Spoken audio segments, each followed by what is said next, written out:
Deus seja louvado. Meus irmãos, vamos abrir a palavra de Deus. Eu quero convidá-los para que abram suas Bíblias no livro do Êxodo. Hoje nós vamos meditar em Êxodo capítulo 17, versículo 8, até o versículo 16.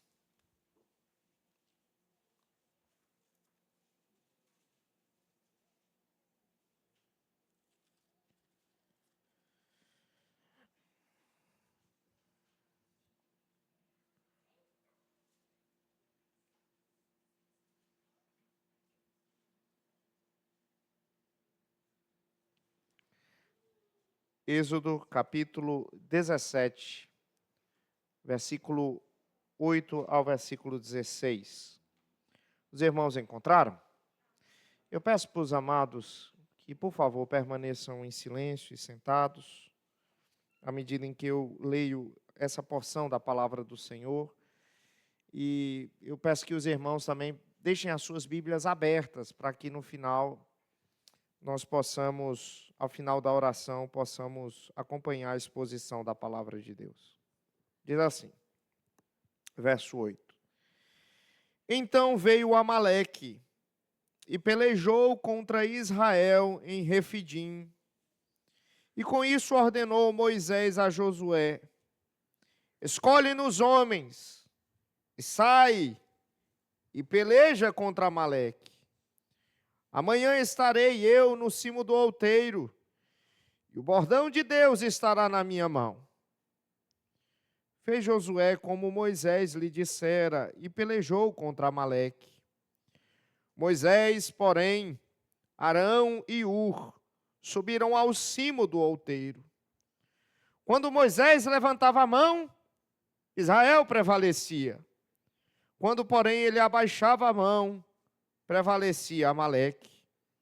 Ora, as mãos de Moisés eram pesadas. Por isso tomaram uma pedra e a puseram por baixo dele, e ele nela se assentou.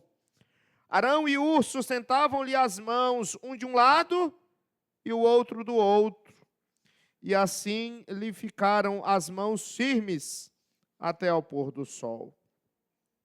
E Josué desbaratou a Amaleque e a seu povo a fio de espada. E então disse o Senhor a Moisés: escreve isto para a memória num livro e repete-o a Josué, porque eu hei de riscar totalmente a memória de Amaleque de debaixo do céu. E Moisés edificou um altar e lhe chamou: o Senhor é a minha bandeira. E disse: porquanto o Senhor jurou, haverá guerra do Senhor contra Amaleque, de geração em geração. Amém, amém. Vamos orar, meus irmãos. Vamos pedir a graça do Senhor. Senhor, nosso Deus, nós somos gratos a Ti, porque o Senhor nos deu a Tua palavra de uma maneira muito abundante nesta noite. O Senhor permitiu que nós, no início do culto, lêssemos a Tua palavra, e no decorrer da liturgia nós voltamos a ela algumas vezes, e até mesmo cantamos ela. Muito obrigado, Senhor. E agora o Senhor está nos dando ela, mais uma vez, agora de forma em que ela será exposta e aplicada às nossas vidas. Obrigado, Senhor.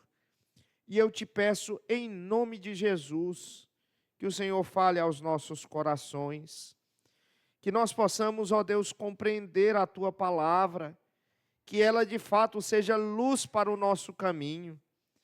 E se porventura, ó Deus, existe aqui nesta noite algum coração duro como pedra, que o Senhor faça um milagre e transforme, ó Deus, em um coração receptivo, como terra boa, para receber a boa semente da Tua palavra. É assim que nós te pedimos. Que seja tudo da Tua vontade, em nome de Jesus. Amém, Senhor. Amém. Meus irmãos, a nossa cultura, ela valoriza de uma maneira excepcional a autonomia, a autossuficiência. Desde pequeno, eu e vocês fomos ensinados de que nós não deveríamos depender de ninguém na vida. E que a pessoa que vence na vida é aquela que consegue olhar para dentro de si mesmo e arrancar uma força dentro de si para vencer os seus adversários e a luta que a gente trava para sobreviver. Por exemplo, quando a gente escuta alguém contando uma história de alguém que nasceu num lar pobre, e essa pessoa conseguiu dar uma virada na vida. Ela passou por dificuldades, mas trabalhou, e de repente ela prosperou, enriqueceu. Aí, geralmente, como é que essa história termina? Com que comentário ela termina? Ela termina assim: e fulano de tal venceu na vida. Por quê? Porque outrora ele vivia em vulnerabilidade, mas agora, financeiramente falando, ele não depende de ninguém.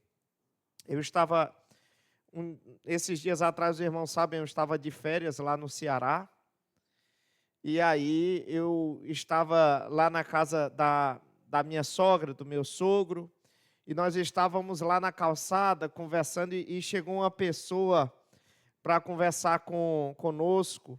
É uma pessoa que nos ama, tá, irmãos? Nos ama mesmo. Aí ela olhou para mim, aí disse assim para mim, disse: pastor, o senhor está gordinho, pastor. O senhor está gordinho. Eu estou mesmo, meus irmãos. Aí ela disse assim: pastor, o senhor precisa entrar numa academia. Irmãos, eu detesto academia, irmãos. Aí ela disse: pastor, o senhor tem que fazer academia.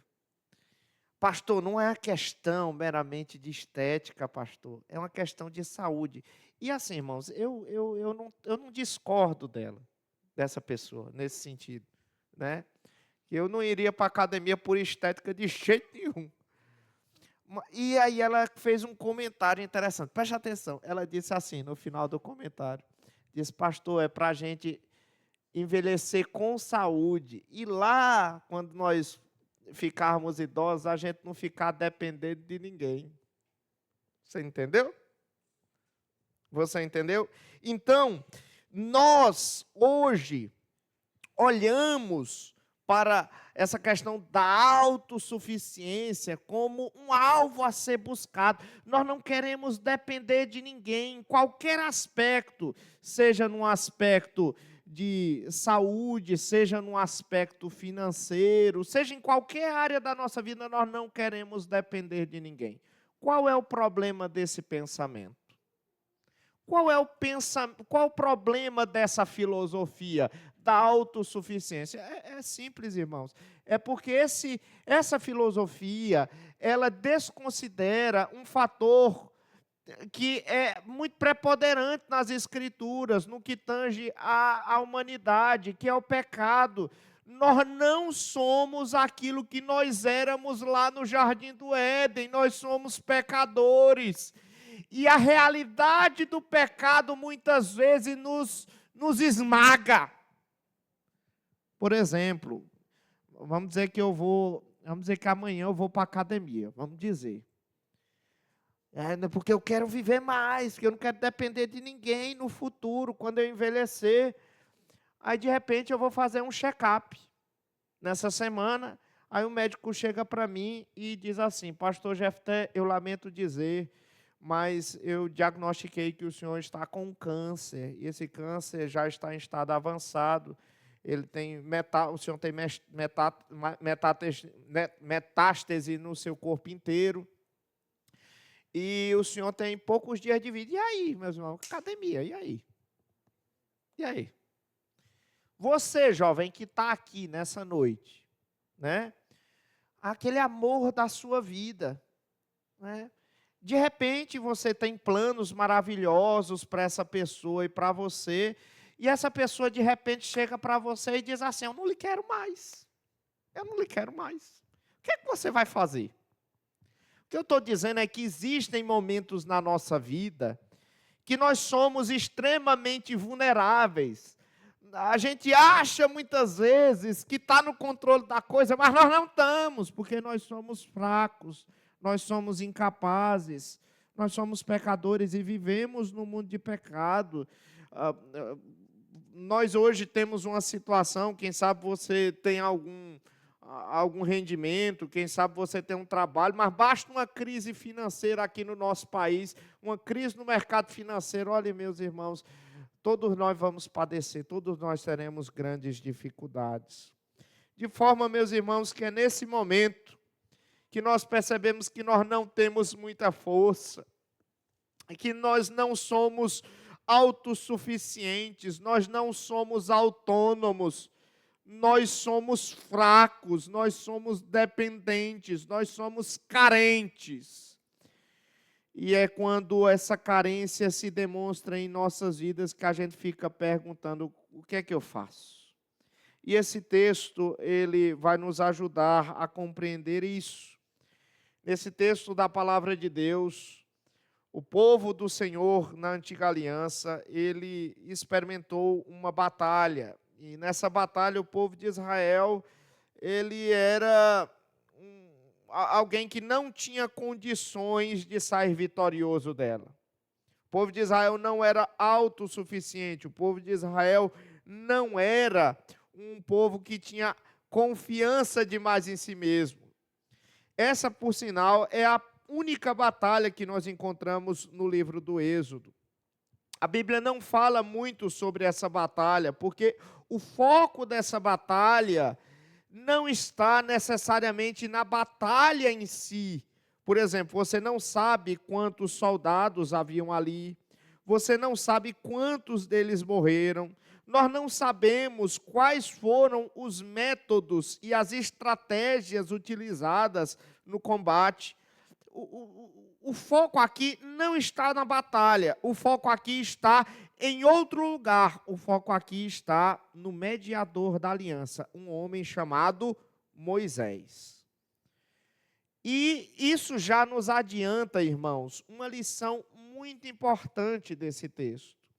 Esse texto vai nos ensinar, mesmo na antiga aliança, mas apontando já para a nova aliança, que nós iremos vencer as nossas lutas, as nossas batalhas, as nossas dificuldades da vida, não com base em nossa própria força, mas por intermédio de um mediador, que nunca falha.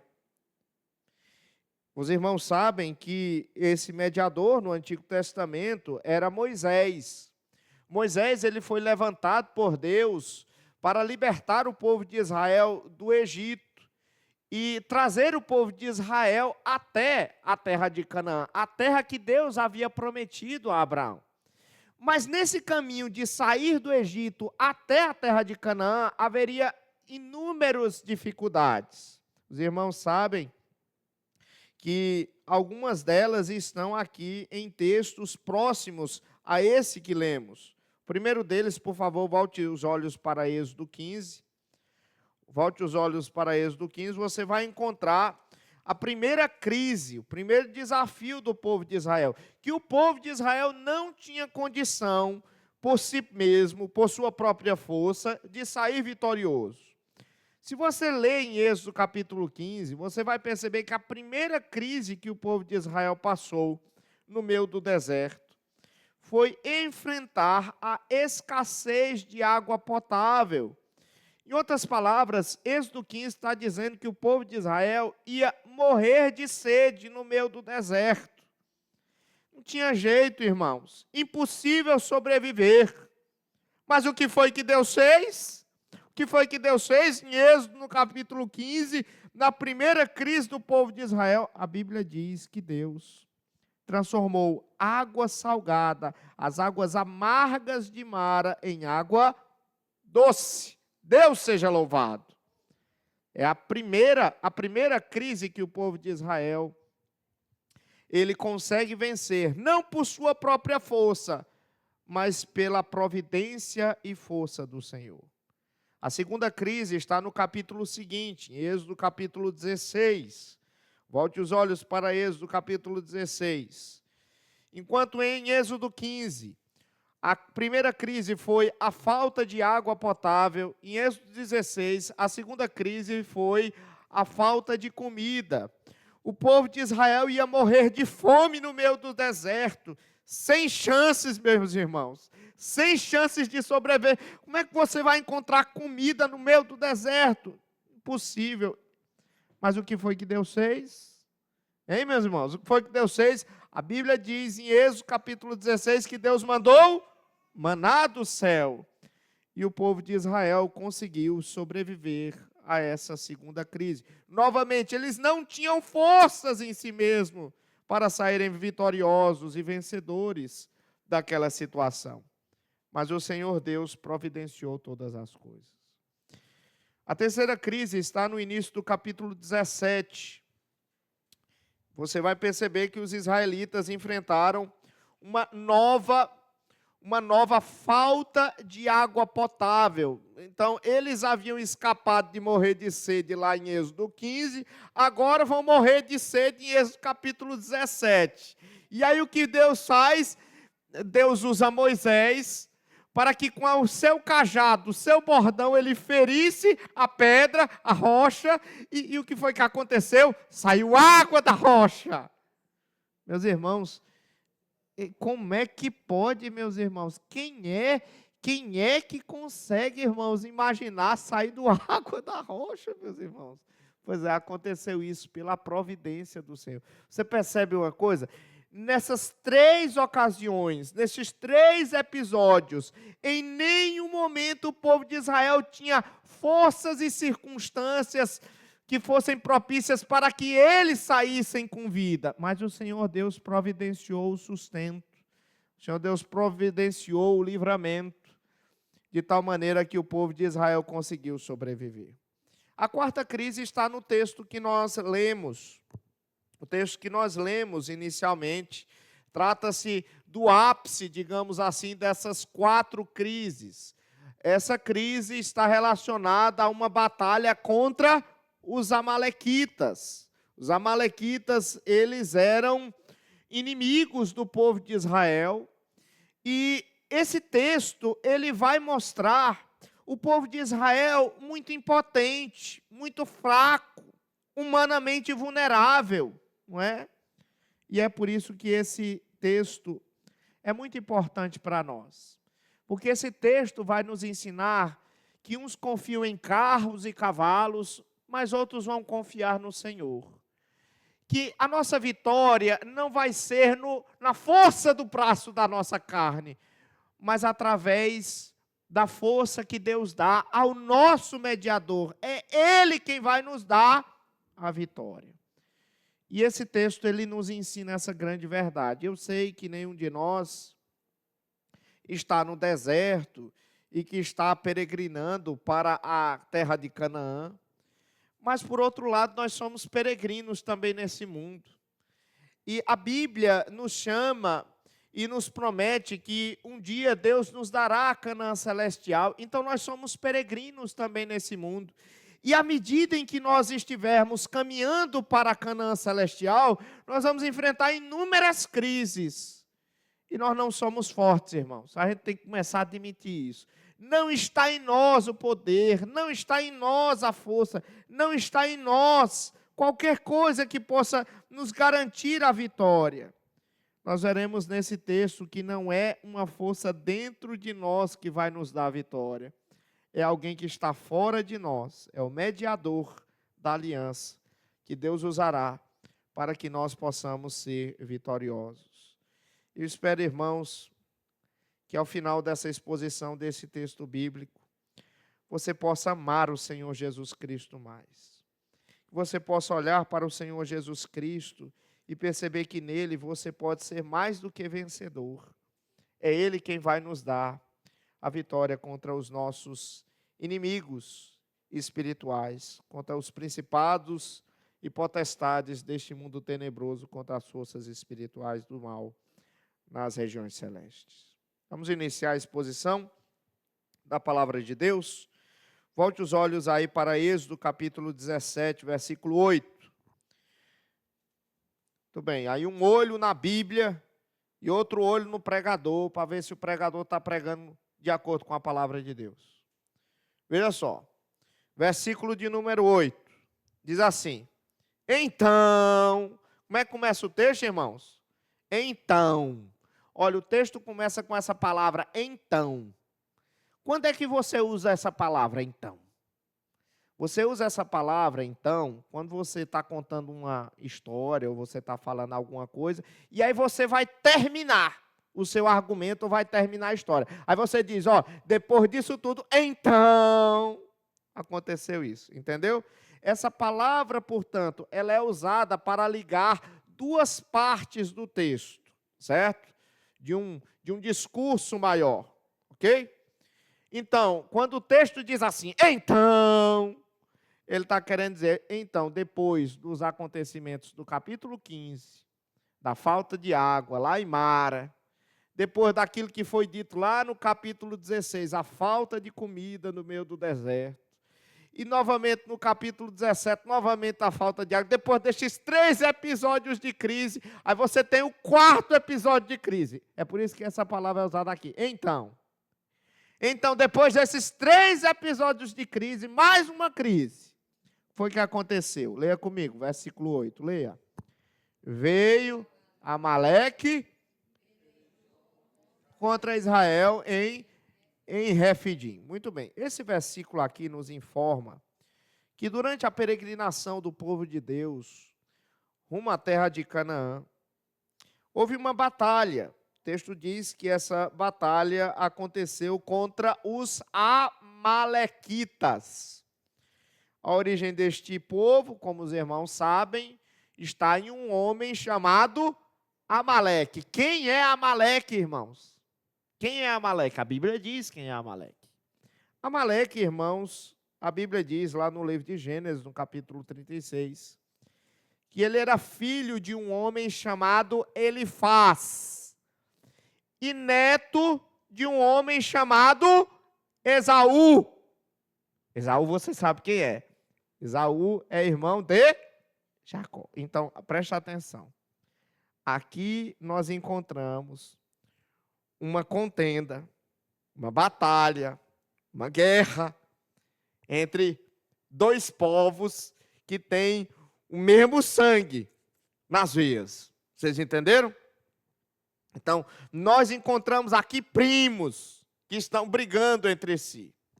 Nós não sabemos muitas coisas acerca deste povo, mas o que nós sabemos é que eles viviam de uma maneira nômade, ou seja, eles não viviam de forma sedentária em um lugar fixo, eles estavam saindo toda hora de um lugar para outro. Quando acabavam os recursos daquele lugar, eles iam para outro lugar. Eles moravam ali naquela região da península do Sinai, ali naquele grande deserto da Arábia. Preste atenção, imagine que aqui está o Egito. Aí eles desceram um pouco, eles estavam indo rumo ao Sinai, e depois que eles forem ao Sinai, aí eles vão subir para cá, é uma forma de ver, para chegar na terra de Canaã.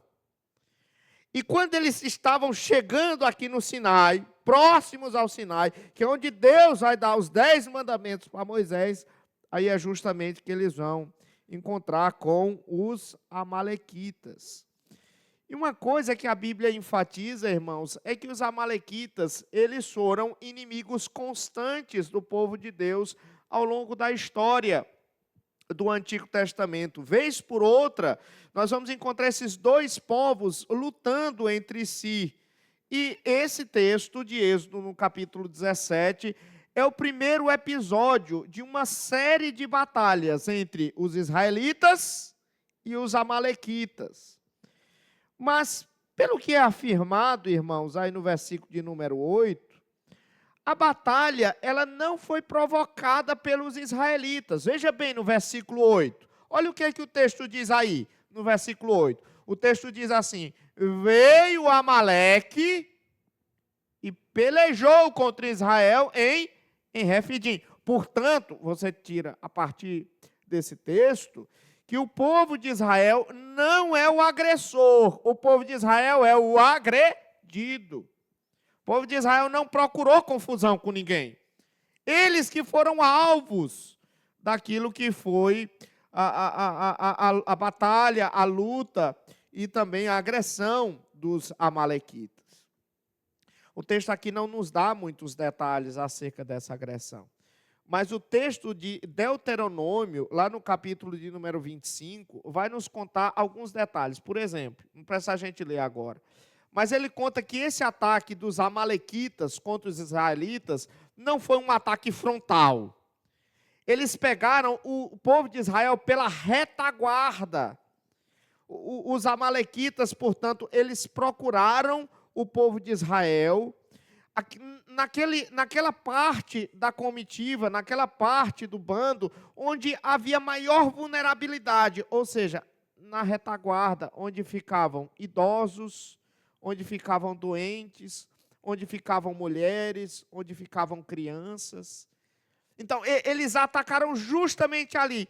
E aí, meus irmãos, a gente percebe que esse foi um ataque covarde. Quando você luta com alguém, você não usa desses artifícios, não. Eles são covardes, eles são cruéis. E não é à toa que o nome Amaleque é esse mesmo. Em hebraico, o nome Amaleque significa perverso. Por quê? Porque eles eram perversos mesmo. Eles não tiveram a coragem, mesmo eles estando humanamente falando, com maior poder e em vantagem, eles não tiveram coragem de encarar o seu inimigo de frente. Eles atacaram a Israel por trás, na sua retaguarda.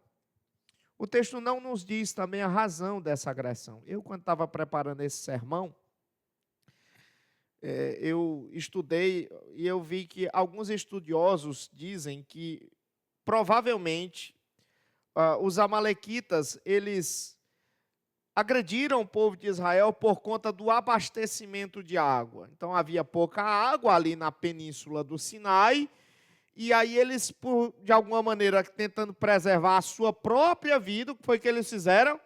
Eles lutaram contra os israelitas. Eu, particularmente, não acho isso, irmãos. Eu acho que, assim, é fato que ali tinha pouca água. Na verdade, não tinha água nenhuma, porque senão não tinha necessidade de Deus ter feito aquele grande milagre em Êxodo, no capítulo 17, nos primeiros versículos, quando saiu água da rocha. Eu não acho que seja isso. Eu acho, meus irmãos, que a razão para essa batalha é uma razão muito mais profunda. Em Gênesis capítulo 3, versículo 15, os irmãos sabem que depois que a serpente enganou a Eva, e Eva comeu da árvore do conhecimento do bem e do mal, e o deu para seu esposo, que comeu também, Deus se voltou para Satanás na forma daquela serpente e disse assim, Deus garantiu, lembre-se, Deus disse assim, porém inimizade entre ti e a mulher, entre o seu descendente e o seu descendente. Este te ferirá a cabeça, e tu lhe ferirás o calcanhar. O que é que isso significa, irmãos? Deus, naquele momento, estava dizendo para Satanás que a partir daquele momento a humanidade seria dividida em duas. Haveriam os filhos de Deus e os filhos de Satanás. E os filhos de Deus e os filhos de Satanás teriam uma inimizade eterna. Não é à toa que no Antigo Testamento você não vê tanta guerra, não vê? Você não vê tanta batalha. Essa promessa que Deus fez para Satanás, em Gênesis 3,15, você percebe que ela começa sendo demonstrada logo no capítulo seguinte, em Gênesis capítulo 4, quando Caim, ele vai matar o seu irmão Abel, e o Novo Testamento vai declarar de forma categórica de que Caim, ele era do maligno. Então, você precisa entender uma coisa, crente. Nós não estamos em campo neutro. Eu sei que a sociedade, a sociologia, ela é muito complexa. E ela divide os povos e classifica as nações de várias maneiras, e as sociedades também. Mas, no final das contas, só existem dois povos. Ou você é de Deus, ou você é de Satanás. Não tem jeito. Entendeu?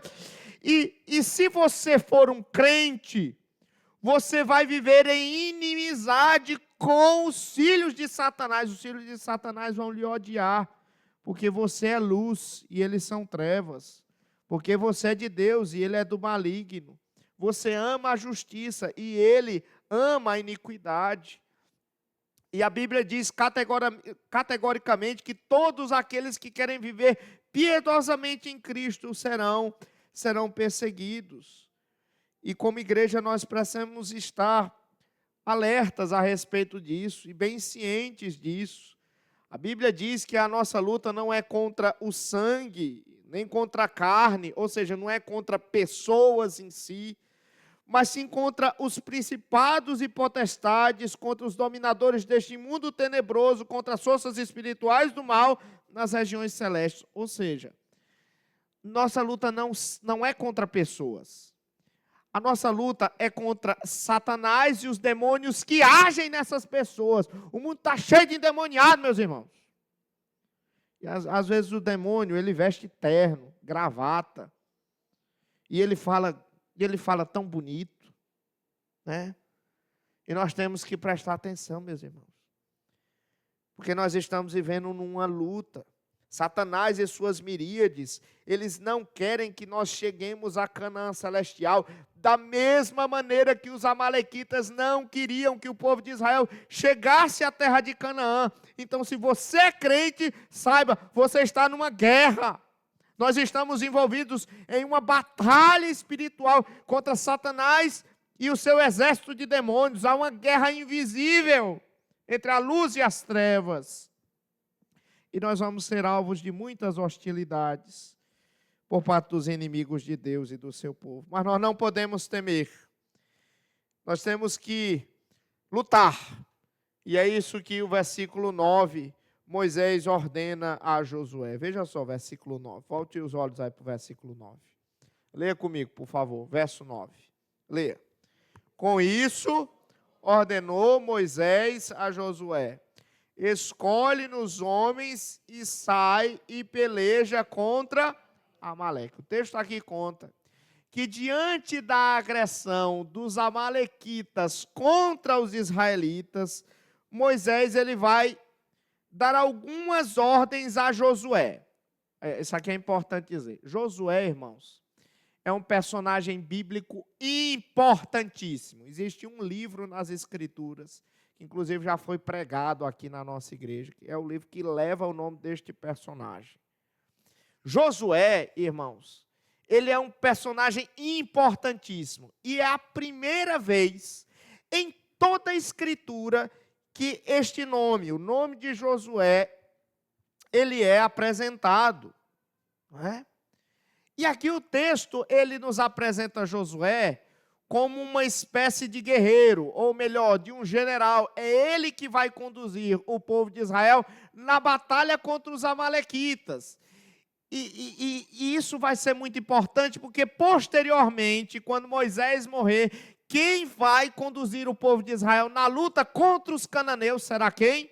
Será justamente Josué. Agora saiba de uma coisa, o que pouca gente sabe, é que Josué, ele, nessa época, pouco antes dessa época, ele não tinha esse nome. Ele não tinha o nome Josué. Se você ler o texto de Números, no capítulo 13, você vai ler na sua casa. Não vai ler agora. Mas se você chegar na sua casa e ler o texto de Números, capítulo 13, você perceberá que lá em Números 13, nós ficamos informados de que o nome de Josué não era Josué, até um pouco tempo antes dessa batalha. O nome dele era Oséias. Aí, pastor, por que o nome foi mudado? Irmãos, na Bíblia, vez por outra, Deus muda o nome de determinados personagens. E Deus muda o nome dos determinados personagens com um objetivo muito especial. É um objetivo revelatório. O nome Oséias, você sabe, ele significa Salvador. Então, quando alguém olhava para Oséias, ou Josué depois, né? Quando você olhava para aquele personagem, Oséias em hebraico significa Salvador. Mas aí Deus disse, não, esse nome não é bom não. Por quê? Porque o indivíduo poderia olhar para si mesmo, certo? Ele poderia olhar para si mesmo e achar que ele era bom demais, porque ele é Salvador. Ou seja, é ele que vai livrar os israelitas com sua própria força, com suas habilidades, de todo aquele mal que os amalequitas estavam tramando contra o povo de Deus. Aí Deus disse, não, seu nome vai ser mudado. Em vez de Oséias, vai ser Josué. Em hebraico é Roshua, que significa o Senhor salvará. Melhorou, não melhorou, meus irmãos? Então, toda vez que alguém chamasse Josué por este nome, não por Oséias, seu antigo nome, ele entenderia que a força para a vitória, o segredo para a vitória, não estaria em um braço humano, em uma habilidade humana. Estaria onde? Estaria no Senhor. Josué ele não ficaria cheio de si, inflamado e orgulhoso, se sentindo autossuficiente, porque ele venceu com as suas próprias forças o grande inimigo, os amalequitas. Ele perceberia que a vitória viria do Senhor, porque o Senhor é quem lutava pelo seu povo na batalha. Então, aí Moisés chega para Josué, depois de ter mudado o nome dele, de Oséias para Josué, e o texto aqui no versículo 9 diz que Deus ordena duas coisas a Josué. A primeira delas qual é, meus irmãos? De acordo aí com o versículo 9. Primeira coisa que Deus ordena é o quê? Escolher homens. Note aqui que o texto não diz assim, escolha guerreiros, escolha homens destros para a batalha e habilidosos para a batalha. O texto não diz isso. Josué deveria reunir homens comuns, homens como aqueles israelitas que saíram do Egito, que eram escravos. Por quê, irmãos? Porque o foco aqui não está na habilidade humana, na proeza humana, na força humana. A vitória viria pela força do Senhor. Essa é a primeira ordem. Escolha homens. E a segunda ordem que Deus deu para Josué, de acordo com o versículo 9, é que ele pelejasse contra Amaleque. Olha, preste atenção. Deus poderia mandar uma bola de fogo do céu e destruir o acampamento dos amalequitas? Deus podia fazer isso, irmãos? Podia? Deus podia pegar um raio e jogar esse raio naqueles amalequitas e eles morrerem no piscar de olhos. Deus podia fazer isso, irmãos? Irmãos, Deus ele destruiu o exército de Faraó como? Lá no Mar Vermelho, Deus ordenou e as águas que estavam em paredão, elas se desfizeram e consumiram os soldados de Faraó, os egípcios. Deus poderia fazer isso, mas Deus não quis. Deus ordenou que Josué e vários homens israelitas, não guerreiros, mas homens comuns, lutassem contra os guerreiros dos amalequitas. Deus, ele frequentemente, irmãos, ele nos coloca em situações que, ao nosso ver, elas são impossíveis da gente sair vitorioso. Sabe por quê, irmãos? Isso aí é algo que a Bíblia chama de provação. É para saber se você tem fé e você depende do Senhor. Ou você é uma pessoa autossuficiente, certo? Porque você, muitas vezes, você pode achar que o controle da sua vida está em suas mãos, mas não está. E Deus, ele muitas vezes escancara em nossa vida determinadas situações para que a gente seja mais dependente dele. E era justamente esse caso. Deus disse, Josué, pronto, levante, escolha os homens e vão batalhar. Meu Deus, isso, humanamente falando, irmãos, isso era uma sentença de morte, porque não tinha como, eles não tinham armas, meus irmãos, eles não tinham habilidade de guerra, eles não conheciam aquela região. Irmãos, a batalha estava perdida, irmãos, perdida. Mas Josué, ele precisava entender que a vitória não viria por artifícios humanos. A vitória viria através do Senhor. Tanto é que, se você for olhar o texto, aí no restante do versículo 9, você vai perceber um detalhe interessante que Moisés vai dizer.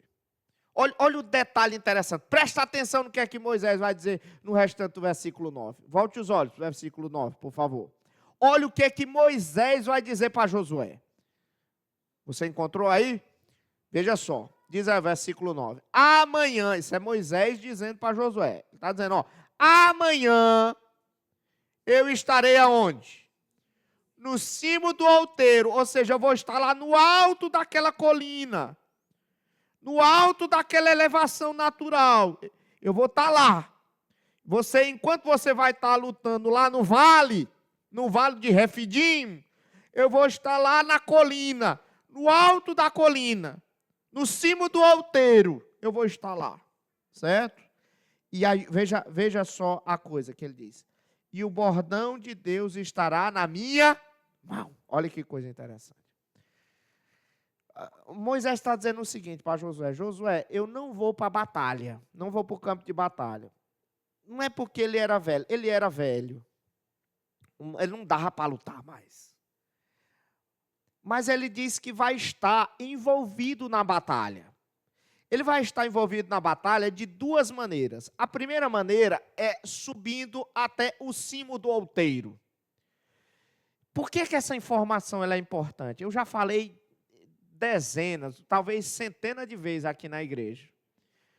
No Antigo Testamento, você vai perceber, não só no Antigo Testamento, em toda a história da redenção, incluído inclusive o Novo Testamento, você vai perceber que Deus, ele muitas vezes escolhe se revelar de maneira abundante, de maneira superlativa, em elevações naturais, no alto de revelações naturais, como outeiros, como montes, montanhas. Por exemplo, o livro de Ezequiel diz que o jardim do Éden ficava no alto de uma montanha. E ali Deus se revelou. Onde foi que a arca de Noé repousou? Foi no alto das montanhas do Ararat. Você vai mais adiante, onde foi que Moisés recebeu os 10 mandamentos? Foi no cume do Monte Sinai. Você vai mais adiante, onde foi que Salomão construiu o templo do Senhor? Foi no alto do Monte Sião. Onde foi que o Senhor Jesus Cristo pregou o seu maior sermão de toda a história? Foi numa montanha, o Sermão do Monte. Né? O Senhor Jesus Cristo ele foi transfigurado aonde? No alto de uma montanha. A Nova Jerusalém, de acordo com João, no livro do Apocalipse, vai ficar aonde? No alto de uma montanha. Então, quando você vai ler a Bíblia, toda vez que você encontra determinado episódio acontecendo no alto de uma montanha, a gente já fica com aquela expectativa de que uma grande revelação da parte de Deus vai acontecer. E é justamente isso que vai acontecer aqui, meus irmãos. Nós vamos ter uma grande revelação do poder de Deus. Essa é a primeira coisa. Moisés diz, eu vou estar envolvido na batalha, eu vou subir no cimo do outeiro. Essa é a primeira informação. A segunda informação, ele diz, e o bordão de Deus, ou seja, aquele cajado, ele vai estar na minha mão. Olha, você for contar depois, nessa perícope aqui, a palavra mão, ela vai ocorrer 7 vezes. Você sabe que o número 7 na cultura judaica era um número muito, muito especial, é o número da perfeição. Isso aqui não é coincidência, irmãos, na Bíblia não tem coincidência. Que é tudo inspirado. E por que o número 7? Porque 7 vezes a palavra Moisés, a palavra mão aqui vai ser utilizada para se referir à mão de Moisés. Por quê? É uma razão muito simples, irmãos. Porque a mão de Moisés será um instrumento de Deus pelo qual Deus dará vitória ao seu povo. E aí Moisés diz para Josué o seguinte, olha Josué, vá lutar, eu vou subir até o cimo do outeiro, e o bordão de Deus vai estar na minha mão. O que é o bordão de Deus, irmão? Foi o instrumento que Deus utilizou para fazer grandes milagres. Aquelas pragas do Egito, irmãos. Quantas vezes Deus usou o bordão de Moisés? Várias vezes. Vocês lembram lá no Mar Vermelho, O que foi que feriu o Mar Vermelho para que o Mar Vermelho se abrisse? Foi justamente o bordão de Moisés. Aqui em Êxodo 17, o que foi que Deus utilizou para ferir a rocha e sair água da rocha? O bordão de Moisés. Então, o bordão de Moisés, ele era um símbolo do poder de Deus. E Moisés está dizendo assim: Josué, vá lutar, porque eu vou subir no cimo do outeiro e eu vou estar com o bordão de Deus na minha mão, não é?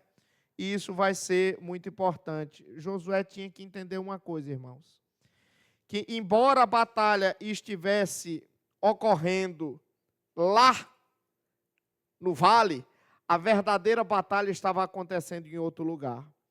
Era lá no cimo do outeiro. Às vezes a gente olha para os problemas aqui, né? A gente está passando aqui por problemas, lutas, de tantas formas, né, irmãos? E a gente pensa que nós vamos...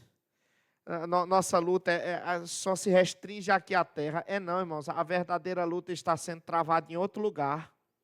Nós aqui, irmãos, vemos apenas o reflexo desta luta. Nós travamos batalhas, mas essas batalhas, elas fazem parte de uma guerra maior, que é travada em outro lugar. E Josué precisava entender isso.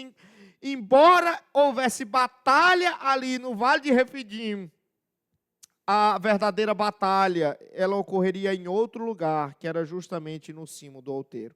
Tanto é que o texto diz assim, no versículo 10 em diante. Veja só, versículo 10.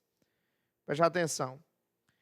Fez Josué como Moisés lhe dissera, e pelejou contra Amaleque. Agora veja só, o que é que diz o versículo 10.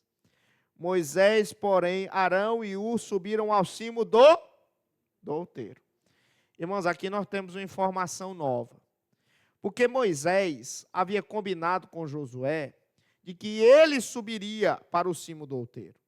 Mas o texto diz aqui que Moisés, ele não vai subir sozinho, ele vai subir acompanhado de duas outras pessoas. Quem são essas outras duas pessoas, meus irmãos? Diz aqui que Arão e Ur. Arão todos nós sabemos quem é. Arão, ele era da tribo de Levi, ele era o irmão mais velho de Moisés e ele era o sumo sacerdote do antigo Israel. Foi o primeiro sumo sacerdote do antigo Israel. Quem era Ur, meus irmãos? Então percebam, Moisés subiu. Moisés, ele é profeta. E subiu também o sumo sacerdote lá no cimo do outeiro. Quem é Ur, irmãos? Ur, a gente sabe pouca coisa a respeito dele. Mas a gente sabe, por exemplo, que Ur, ele é, posteriormente, ele vai ser falado que ele é da tribo de Judá, que é a tribo do rei. E o neto dele vai ser quem vai construir o tabernáculo que Deus revelou a Moisés. Ou seja, irmãos, o que é que o texto aqui está nos dizendo? O texto está aqui nos dizendo que lá no cimo do outeiro subiu um profeta, subiu um sacerdote e subiu alguém que era da tribo real, da tribo de Judá. Nós temos ali no cimo do outeiro, ou seja, no alto daquela colina, uma representação justamente daquilo que era a teocracia do antigo Israel, com os três grandes mediadores que vão representar Cristo: o profeta, o sacerdote e o rei. Porque Cristo é profeta, ele é sacerdote e ele é rei. Então nós temos ali um exemplo do reino de Deus, muito bem representado ali. E aí no versículo de número 11, nós vamos saber o que é que aconteceu ali, no alto, no cimo do outeiro, porque a batalha estava acontecendo lá no Vale de Refidim. Mas a verdadeira luta, a verdadeira batalha, ela só ocorreria onde? Lá no cimo do outeiro. Veja só, versículo 11, veja só, leia comigo. Quando Moisés levantava a mão, com o bordão de Deus, logicamente, o que era que acontecia quando ele levantava a mão? Quando, porém, ele baixava a mão, o que era que acontecia? Prevalecia Amaleque. Olha que coisa interessante, irmãos. Moisés, ele percebeu que a luta dependia do quanto ele conseguia sustentar o bordão de Deus nas suas mãos, né? Então, na hora que ele levantava as mãos com o bordão de Deus, o que é que acontecia? Israel prevalecia. Mas na hora que ele baixava, o que era que acontecia? Amaleque prevalecia. Então você vai pensar, não, pastor, então faço demais. Maravilha, era só ele ficar com os braços levantados. Mas tem um problema, veja só. Versículo de número 12. Qual o problema que o texto vai dizer? Versículo 12. Leia. Ora, as mãos de Moisés... Aí ele cansou depressa, irmãos. Olha, você mesmo, você não, pastor, sou jovem, sou fitness, bem magrinho, né?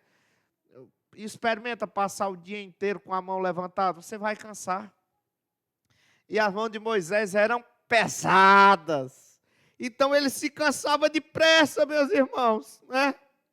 Então, eu quero dizer o seguinte, olha, essa informação aqui, ela não é à toa.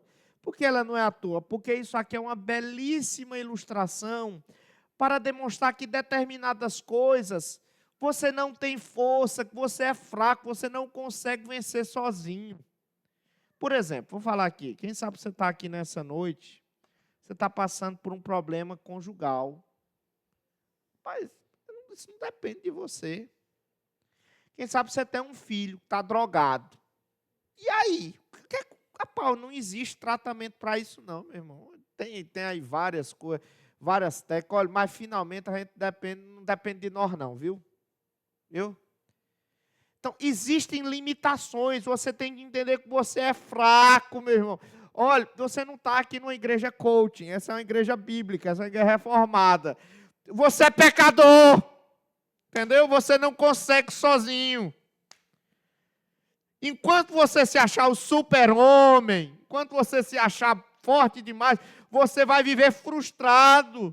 Porque a queda, o pecado que a Bíblia mostra é algo muito sério. As consequências disso são muito grandes. Nós não podemos depender das nossas próprias forças. Enquanto você depender da sua própria força, né, você vai ser muito decepcionado, né? Se você sair daqui, se você for num psicólogo, talvez a depender do psicólogo, um humanista, ele vai lhe dizer isso. Não, você é forte, você consegue, com as suas próprias forças. Se você for numa livraria, você compra um livro de autoajuda, você vai ver isso. Os livros de autoajuda vão dizer, não, você consegue vencer as suas batalhas, basta você tirar a força de dentro de você mesmo. Irmãos, isso é totalmente o inverso que a Bíblia diz. Enquanto se você se achar forte, autossuficiente, você vai estar fadado ao fracasso e à frustração. Em vez de você confiar em você mesmo, você tem que confiar no mediador, que nunca cansa. Moisés cansou, mas nós precisamos de um mediador que nunca cansa. Aí o texto aqui nos mostra que Moisés cansou, porque os braços dele eram pesados. Aí os dois companheiros dele, Arão e Hur, fizeram aí tiveram uma ideia, tiveram aí uma boa ideia para resolver esse problema. Veja só o restante do versículo 12. Diz aí o versículo 12. Por isso tomaram uma pedra, ou seja, Hur e Arão tomaram uma pedra e a puseram por debaixo dele, ou seja, dele quem? De Moisés. E ele, Moisés, nela se assentou. Então Moisés, coitadinho, velhinho, cansado. Aí eles pegaram uma pedra e essa pedra serviu como que de uma poltrona para Moisés. Então já aliviou, né? Aí o texto continua no versículo 12. Arão e Hur sustentavam-lhe as mãos, um de um lado e o outro do outro. Assim eles ficaram as mãos firmes até ao pôr do sol. Então, cada um ficou segurando a mão de Moisés, porque a vitória dependia do quê? Das mãos de Moisés ficarem levantadas. E eles ficaram, diz aqui o texto, até ao pôr do sol, quando o povo de Israel poderia ser vitorioso. Isso está confirmado no versículo 13. Versículo 13 diz, e Josué desbaratou o Amaleque e a seu povo a fio de espada. Por quê? Porque a mão de Deus, a mão de Moisés, ali representava a mão de Deus. Enquanto a mão de Moisés estava levantada com o bordão de Deus em suas mãos, o povo de Israel prevalecia. E eles prevaleceram. até o pôr do sol. Louvado seja o nome do Senhor. Bendito seja o nome do Senhor. Olha, isso foi um feito memorável. Foi um feito fantástico. E eu acredito que os israelitas não iriam esquecer nunca disso. Mas para que não ocorresse risco de tal coisa acontecer, o texto diz aqui no versículo de número 14 que o Senhor Deus deu uma ordem para Moisés. Que ordem foi essa? Veja só, versículo 14. Então disse o Senhor a Moisés: escreve isto para a memória num livro e repete-o a Josué, porque eu hei de riscar totalmente a memória de Amaleque de debaixo do céu. Aqui o texto está dizendo que Deus está ordenando para Moisés que Moisés escrevesse tudo aquilo num livro. Logicamente, não é um livro nesse formato de códex, como nós conhecemos. Esse formato é um formato relativamente moderno, mas provavelmente seria num formato de rolo, provavelmente, não é? Conforme os irmãos conhecem. Uma forma de papiro ou pergaminho, ou uma superfície de couro ou de papel. E aqui o texto aqui está dizendo que Moisés tinha que escrever isso. Por que esse fato é importante? Porque essa é a primeira vez em toda a Escritura que Deus ordena alguém a escrever alguma coisa. E aqui nós chegamos à conclusão que Moisés era letrado, que ele sabia ler e ele sabia escrever. E isso, irmãos, era um distintivo daquela época. Só para os irmãos terem uma ideia, no Egito, na época de Moisés, apenas 1% da população sabia ler e escrever. O analfabetismo prevalecia ali. E Moisés, por ter sido criado dentro do palácio de Faraó, ele teve acesso a uma boa educação.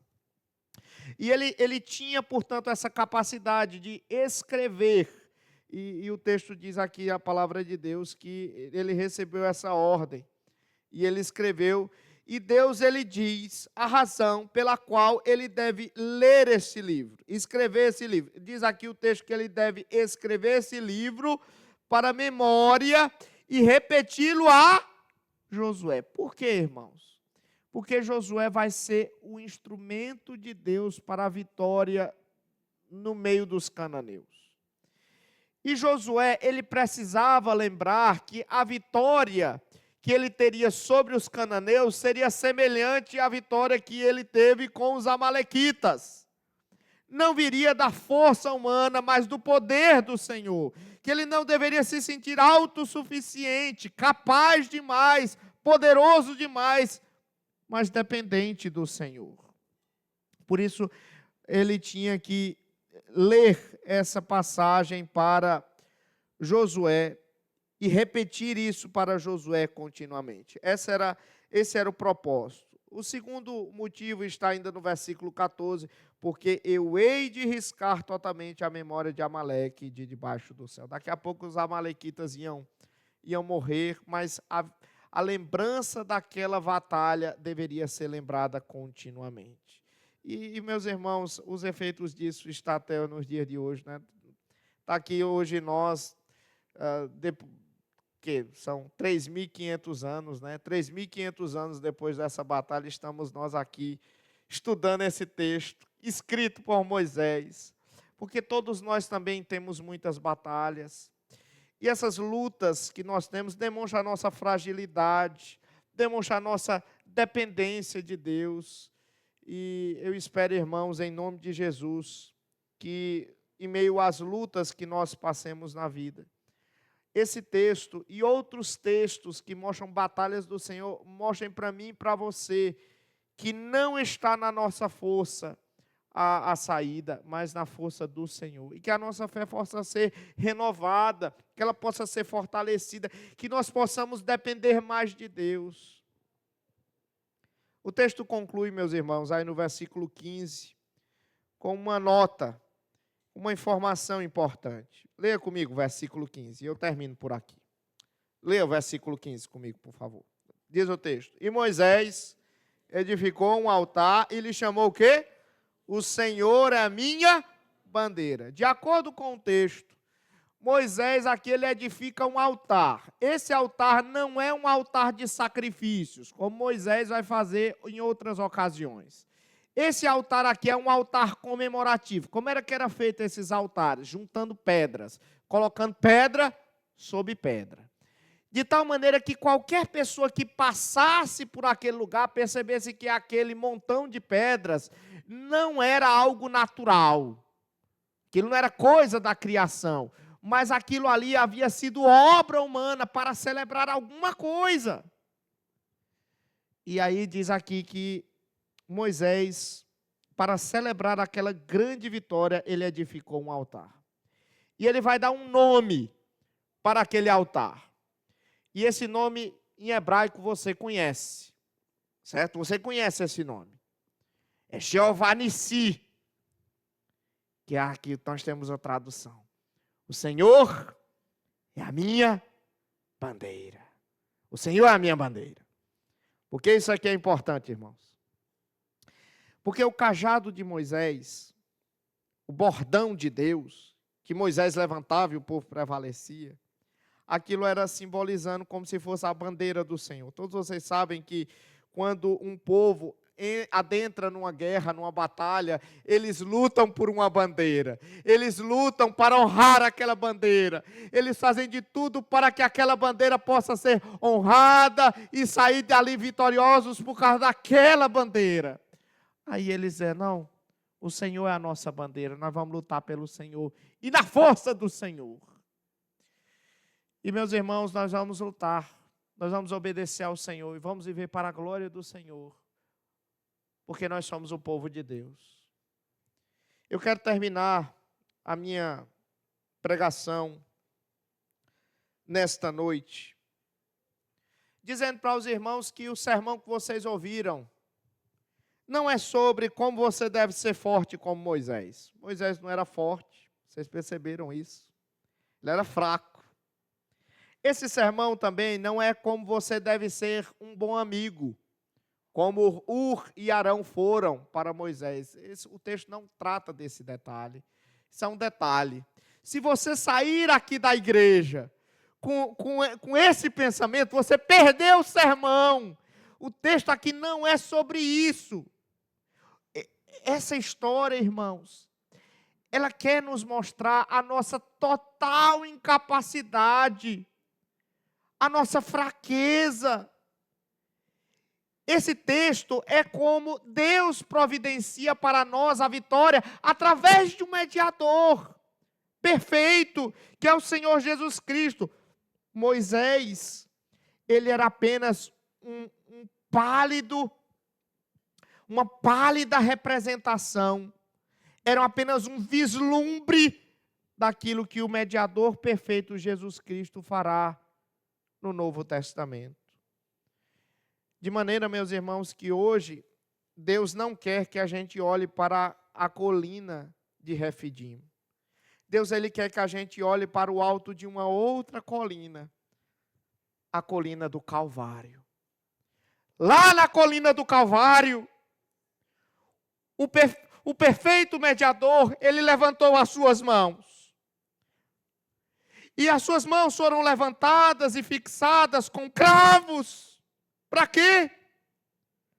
Para que nós pudéssemos ser vitoriosos contra os nossos pecados e contra os nossos inimigos espirituais. E o apóstolo Paulo diz que lá na cruz do Calvário, lá na colina do Calvário, o Senhor Jesus Cristo, ele despojou os principados e as potestades. Publicamente os expôs ao desprezo, triunfando deles na cruz. E é por isso que em Cristo nós somos mais que vitoriosos, mais que vencedores. Por isso, meus irmãos, meu apelo para vocês nessa noite, em nome de Jesus, é que vocês descansem na obra consumada de Cristo. Que vocês não depositem a confiança das suas vidas em sua própria força. Que vocês descansem única e exclusivamente na obra consumada de Cristo na cruz.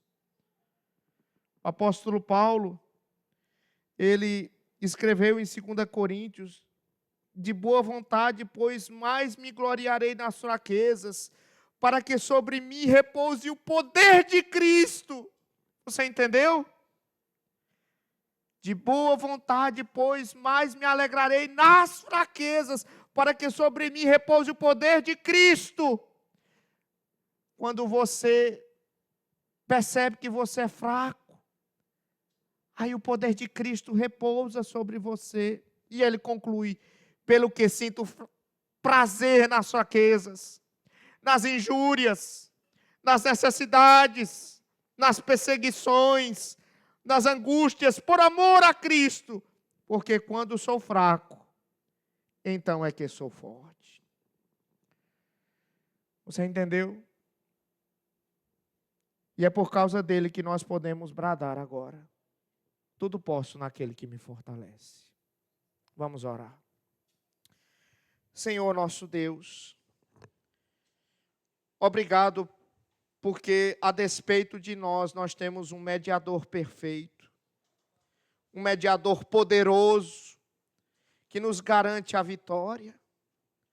E eu te peço, ó Deus, em nome de Jesus, que em meio às nossas fraquezas, o poder de Cristo seja demonstrado e revelado de forma abundante. Eu quero te pedir por este irmão, por esta irmã que veio nesta noite aqui, cansado, sobrecarregado, ó Deus, quem sabe cheio de frustrações, que eles possam descansar na obra consumada de Cristo, e em Cristo sentirem-se mais que vitoriosos. É assim que eu te oro, e desde já te agradeço, no nome de Jesus. Amém, Senhor.